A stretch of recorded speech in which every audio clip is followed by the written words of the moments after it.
but I tell them, you know, your job is to honor your mom and dad. God, you know, you do that. Let God begin taking care of the other things. But you know, that's your job.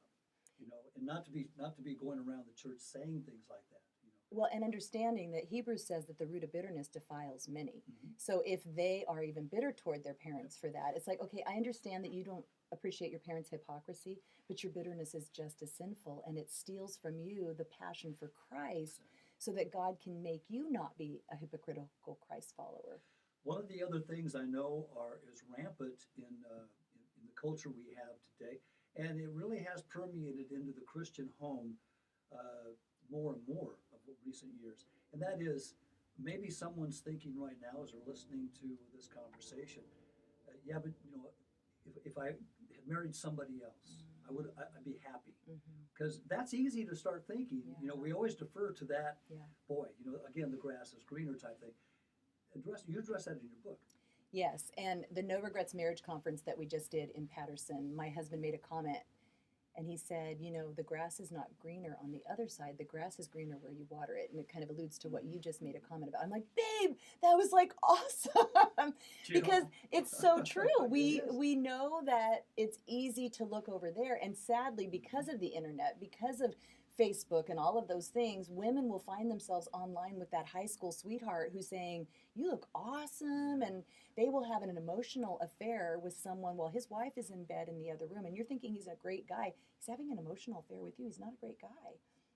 And that loyalty to your husband is being broken because you're starting to think and believe, oh, I think if I would have been with him, I would be happier.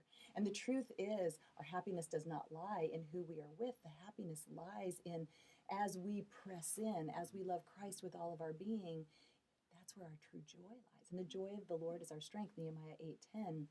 Ladies, there is a secret to joy, and gentlemen as well, and it is the joy of the Lord that is your strength. And then let me ask you, when was the last time you LOL'd with your family? And everybody knows what I'm talking about. Dad's the funny one, and everyone, I don't know if you realize this or not, but in our 30s, women are just, they call them the unfriendly years. We're just got a lot of work to do, and there's people hanging on us, and we're expecting a lot out of us, and we're up late at night and up early in the morning, and dad's the funny guy, and someone cracks up at the dinner table and milk gets spilled all over the table.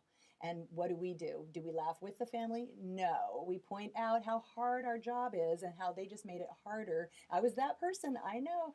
Instead of understanding, you know what, I started saying quite a long time ago, these things happen.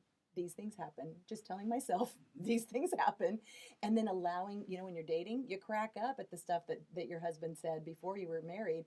But half the element of humor is the surprise of the punchline. Well, you know your husband so well, you kind of know what he's going to say. Oh, you're talking about my Yeah. But the kids are cracking up. They're like, Dad is hysterical. And you're like, I knew he was going to say that. What if you just grace your family with your laughter? My wife would tell you, that joke was funny 32 years ago. I've heard that more than once. And sometimes, each time she says it, we add a year because a year's gone by. You know, one of the things too, just if, gentlemen, as a husband listening right now, if you're going to compliment a woman, compliment your wife. I learned that years ago. Just compliment your wife. I don't. Again, I haven't arrived at nothing, but I've learned. I don't compliment other women. I compliment my wife, and I try to stick to that because she's worth that compliment. She really is, and it also is a reset for me, a reminder to me how blessed I am. Awesome. And guys, honestly, when us ladies get dressed in the morning, for the most part, we are hoping that it will catch your eye. If we're, you know, doing our hair a certain way or lighting our hair on fire because we haven't had a compliment from you in a long time, we still want to hear, you're beautiful in my eyes. And you bless your wife with a sense of security when you speak to her those words of affirmation. If my husband would change, I'd be happy. And other myths wives believe. Co-written with Rhonda's husband, Pastor Steve Stoppe, as well. I think you said he makes comments at the end of each chapter. At the end, he chapter. does a section. If somebody wants to get their hands on this book, how do they go about it? You can go to my website, noregretswoman.com. It's also available on Amazon, Barnes & Noble, Focus on the Family, Christian Book, wherever Christian books are sold, and other books. There's also 2 companion books that I wrote along with that. They're ebooks on Amazon. One is called A Christian Woman's Guide to Great Sex and Marriage, And another one is for pastors' wives, and it's called I Sleep with the Pastor, and those are available on Amazon to download.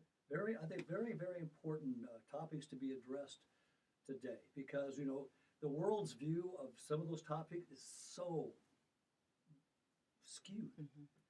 And it's permeating our homes and the children, the attitudes, and yet God ordained marriage and everything contained in it to be perfect. And God smiles on the marriage bed, and we need to realize that it is His heart that we would enjoy our spouses in the marriage bed. And you're going to be part of a homeschool. Valley Home Educators is, I'm the featured speaker at Valley Home Educators, July 27th weekend in Modesto. Okay, and your book will be available there. Absolutely. And you can connect with Rhonda Stoppe at that event as well, or connect with her at your website. One more time, give all the contact information. NoRegretsWoman.com is my website. You can contact me through that. If you message me through my page, Rhonda Stoppe, No Regrets Woman, I will answer you. And I'm also on Instagram and Twitter. You can follow me on those. And I guess I'm going to say this, and you get mad at me, but if you're desperate and need to talk to her, go to First Baptist Church in Patterson. Here I am. Yes, I'll be at the front door on the way in the morning. I'm always there. There you go. Good to see you again. Thanks so much for having me. It does.